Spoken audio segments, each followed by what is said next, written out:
गांधारी भगवान शिव की परम भक्त थी। शिव की तपस्या करके गांधारी ने भगवान शिव से यह वरदान पाया था कि वह जिस किसी को भी अपने नेत्रों की पट्टी खोलकर नग्नावस्था में देखेगी उसका शरीर वज्र का हो जाएगा। भीम से युद्ध से पहले गांधारी ने अपनी आंखों की पट्टी खोलकर दुर्योधन के शरीर को वज्र का करना चाहा, लेकिन कृष्ण के बहकावे के कारण दुर्योधन ने अपने गुप्तांगों को पत्तों से छिपा लिया था, जिसके चलते उसके गुप्तांग और जांघें वज्र के समान नहीं बन पाई। घटना इस प्रकार है कि गांधारी दुर्योधन से कहती है कि मैं तुम्हें विजयश्री का आशीर्वाद तो नहीं दूंगी, किंतु यह शिव भक्तनी एक कवच पहना सकती है। हे पुत्र, गंगा जाकर स्नान कराओ और वहाँ से सीधे मेरे पास आना, किंतु ऐसे ही जैसे तुम जन्म के समय थे।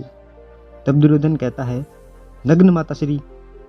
गांधारी कहती है, माँ के समक्ष कैसी लज्जा, जाओ स्नान करके निर्वस्त्र आओ।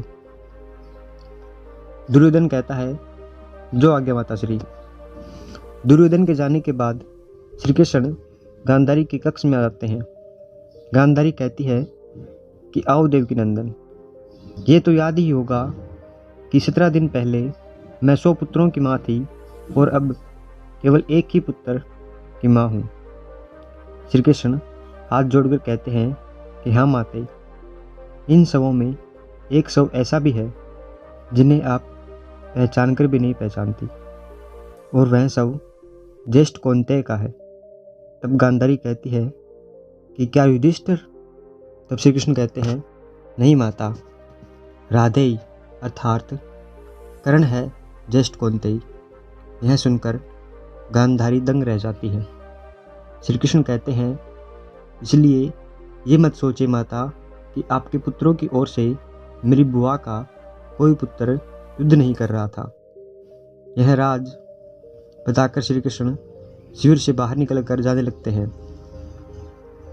तब रास्ते में दुर्योधन नग्न अवस्था में अपनी माता के शिविर में जाता हुआ दिखाई देता है।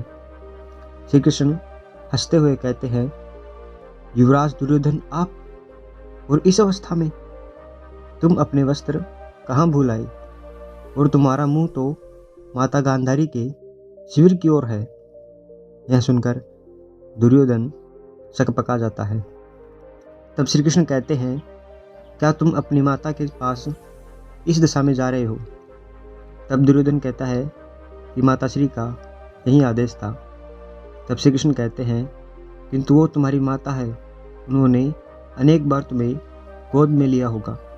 तुम तो पुत्र हो, लेकिन अब एक वयस्क पुत्र हो, और कोई वयस्क अपनी माता के सामने पूर्ण नग्न नहीं जाता युवराज।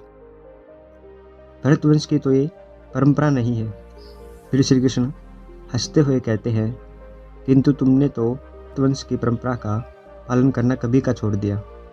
जाओ जाओ, माता को प्रतीक्षा नहीं करवाना चाहिए, जाओ। यह कहते हुए श्री कृष्ण वहाँ से चले जाते हैं। तब दुर्योधन सोच में पड़ जाता है और फिर वह अपने गुप्तांगों पर केले के पत्ते लपेटकर माता गांधारी के समक्ष उपस्थित हो जाता है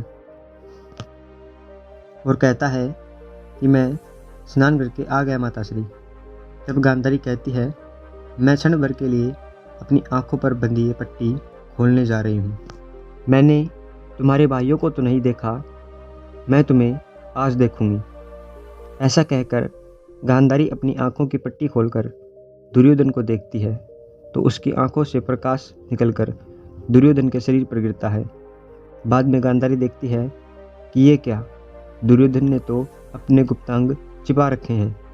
तब वो कहती है, ये तुमने क्या किया पुत्र? तब दुर्योधन कहता है कि मैं आपके सामने नग्न कैसे आता माताश्री? तब गांधारी कहती है, किंतु मैंने तो तुम्हें यही आदेश दिया था। दुखी होकर वह पुनः अपनी आंखों की पट्टी बांध लेती है। फिर वह कहती है, तुम्हारे शरीर का वह भाग जिस पर मेरी दृष्टि पड़ी ही नहीं दुर्बल रह गया पुत्र। शरीर का शेष भाग वज्र का हो गया है। यदि तुम बड़ों का आदेश मानने की परंपरा भूले ना होते तो अजय हो गए होते पुत्र। यह सुनकर दुर्योधन कहता है कि मैं ये केले के पत्ते हटा देता हूँ माताश्री। तब गांधारी कहती है कि मैं कोई मायावी नहीं हूँ, मैंने उस एक दृष्टि में अपनी भक्ति, अपना सतीत्व और अपनी ममता की सारी शक्ति मिला दी थी पुत्र। तब दुर्योधन कहता है कि आप चिंता न करें माताश्री, मैं कल भीम से गदा युद्ध करूँगा। गदा युद्ध के नियम के अनुसार कमर के नीचे प्रहार करना वर्जित है। कल मैं उसको इतनी मार मारूंगा कि वह घबराकर वीर गति को प्राप्त हो जाएगा।